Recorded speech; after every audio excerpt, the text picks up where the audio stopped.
semuanya, berjumpa kembali dengan saya Suratno. Saya akan mencoba menyampaikan tentang pengembangan soal AKM. Pengembangan soal AKM.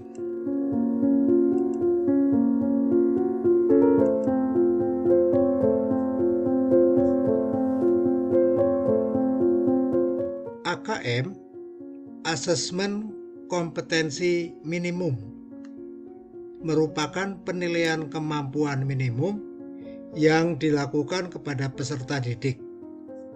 Kemampuan minimum yang dimaksud adalah kemampuan paling dasar yang harus dimiliki oleh peserta didik pada jenjang tertentu. Kemampuan dasar tersebut dalam hal ini meliputi literasi membaca dan numerasi. Mengapa harus literasi membaca dan numerasi? Kemampuan literasi membaca dan numerasi sesuai dengan kecakapan abad ke-21 yang menuntut peserta didik untuk dapat mengikuti perkembangan zaman yang penuh dengan tantangan. Dengan menguasai kecakapan abad ke-21, peserta didik akan memiliki keterampilan belajar dan berinovasi, keterampilan menggunakan dan memanfaatkan teknologi atau media informasi, serta dapat bekerja dan bertahan dengan menggunakan kecakapan hidup atau life skill. Tujuan penulisan desain pengembangan soal AKM yang pertama adalah agar memberikan gambaran secara utuh mengenai kerangka framework, dan yang kedua pemanfaatan soal-soal AKM melalui survei nasional dan survei kelas maupun sertifikasi. Ruang lingkupnya numerasi dan literasi membaca. Jenjang pendidikannya yang pertama adalah sekolah dasar. Peserta didik sekolah dasar dari kelas 2, 4, 5, dan 6. Sedangkan SMP peserta didik kelas 8 dan SMA atau SMK peserta didik kelas 10 dan 11. Ada 6 level pengembangan soal AKM. Yang pertama adalah level 1, itu untuk kelas 1 dan kelas 2. Level 2 untuk kelas 3 dan kelas 4. Level 3 untuk kelas 5 dan kelas 6. Level 4 untuk kelas 7 dan kelas 8. Level 5 untuk kelas 9 dan kelas 10. Level 6 untuk kelas 11 dan 12. Apa saja dalam setiap levelnya itu? Poin-poin apa saja? Ya. Yang pertama, kompetensi yang diukur dalam setiap level dituangkan ke dalam framework, literasi, dan numerasi. Yang kedua, framework menggambarkan learning progression. Sedangkan ketiga, pada literasi membaca terdapat kompetensi dan subkompetensi dengan peningkatan kompetensi sesuai dengan jenjang atau levelnya. Pada numerasi terdapat domain dan subdomain dengan disertai level kognitif yang perlu dikuasai oleh peserta didik pada setiap level. Bentuk soal AKM. Apa saja bentuknya? Yang pertama adalah pilihan ganda, yang kedua pilihan ganda kompleks, yang ketiga menjodohkan, yang keempat isian atau jawaban singkat, dan yang kelima adalah esai atau uraian. Pilihan ganda.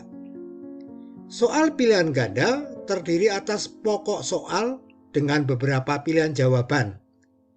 Peserta didik diminta menjawab soal dengan memilih satu jawaban benar dari beberapa pilihan jawaban yang disediakan. Jumlah pilihan jawabannya untuk kelas 1 sampai dengan kelas 3 3 pilihan A, B, C. Sedangkan kelas 4 sampai dengan kelas 9 ada 4 pilihan A, B, C, D.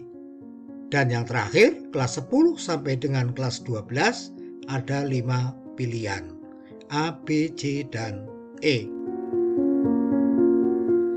Penulisan pilihan ganda harus memenuhi kaidah penulisan soal pilihan ganda, baik itu dari segi materi, konstruksi soal, dan bahasa. Dari segi materi, konsepnya harus benar. Kuncinya hanya satu, dan pilihan jawaban harus homogen dan logis. Dari segi konstruksi, pokok soal dan pilihan jawaban harus jelas dan tidak menimbulkan pengertian ganda. Informasi yang dituliskan hanya yang diperlukan saja. Pilihan jawaban tidak menggunakan kalimat semua jawaban di atas salah atau semua jawaban benar. Dari segi bahasa, soal harus memenuhi kaidah bahasa Indonesia atau sesuai dengan ejaan yang berlaku di Indonesia. Soal pilihan ganda kompleks. Soal pilihan ganda kompleks terdiri atas pokok soal dan beberapa pernyataan yang harus dipilih oleh peserta didik dengan cara memberi tanda centang pada kotak yang disediakan di depan setiap pernyataan yang dianggap sesuai dengan pokok permasalahan.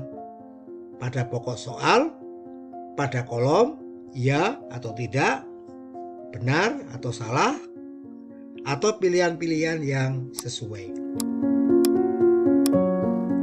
Pemberian skor berdasarkan kompleksitas dari pernyataan dan jumlah pilihan jawaban.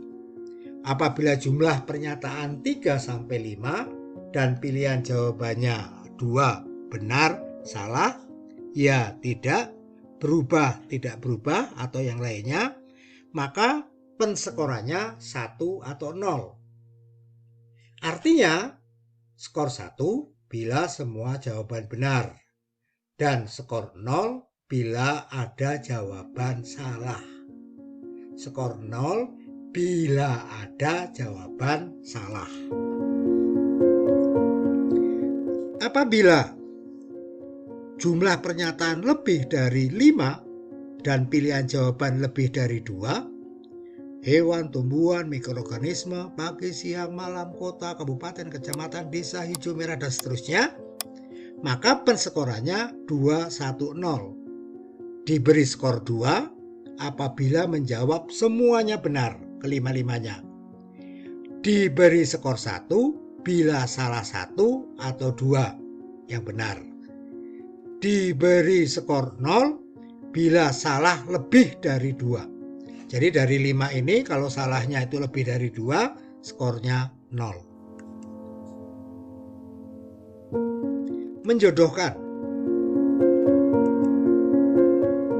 Bentuk soal menjodohkan mengukur kemampuan peserta tes dalam mencocokkan, menyesuaikan, dan menghubungkan antar dua pernyataan yang sudah disiapkan. Soal ini terdiri atas 2 lajur. Lajur pertama atau lajur yang sebelah kiri berupa pokok soal, dan lajur yang kedua atau sebelah kanan berupa jawaban. Jumlah jawaban sebaiknya lebih banyak daripada jumlah pokok soal yang ada di sebelah kiri. Jadi jangan pas. Isian atau jawaban singkat. Soal isian dan jawaban singkat adalah soal yang menuntut peserta tes untuk memberikan jawaban secara singkat berupa kata, frase, angka, atau simbol. Perlu diketahui bahwa soal isian itu disusun dalam bentuk kalimat berita. Soal isian disusun berdasarkan kalimat berita. Sementara itu, soal jawaban singkat disusun dalam bentuk pertanyaan. Jadi bentuk pertanyaan, isian atau jawaban. Kalau isian, soal isiannya disusun dalam bentuk kalimat berita. Sementara kalau jawaban singkat disusun dalam bentuk pertanyaan. Esai atau urean. Soal urean adalah soal yang jawabannya menuntut peserta didik untuk mengingat dan mengorganisasikan gagasan dengan cara mengungkapkan pendapat, mengekspresikan gagasan tersebut dalam bentuk urean yang tertulis. Pada soal urean inilah kita harus menyiapkan pedoman penskoran yang merupakan acuan dalam pemberian skor. Jawaban peserta didik akan diskor berdasarkan kompleksitas jawaban. Skor penuh atau skor tertinggi diberikan pada jawaban yang memenuhi semua kriteria benar. Sedangkan skor sebagian diberikan pada jawaban yang kurang memenuhi kriteria. Jawaban yang salah diberi skor 0. Sedangkan tidak menjawab atau kosong diberi kode 9. Ingat, diberi kode 9, bukan nilai 9. Pemberian skor baik soal pilihan ganda kompleks, menjodohkan maupun isian singkat dilakukan secara objektif. Sementara itu, untuk soal urean, penskoran dilakukan oleh penskor dengan mengacu pada pedoman penskoran. Pedoman penskoran dibuat oleh penulis soal ketika menulis soal. Dan yang terakhir, AKM diadministrasikan menggunakan komputer. Hanya itu yang bisa saya sampaikan. Terima kasih. Mohon maaf apabila ada kekeliruan. Disarikan dari berbagai sumber. Mari Bapak Ibu, guru terutama, kita belajar bersama-sama, dan semua yang kita lakukan semata-mata hanya untuk kemajuan anak didik kita. Terima kasih, sampai bertemu kembali dengan model yang berbeda.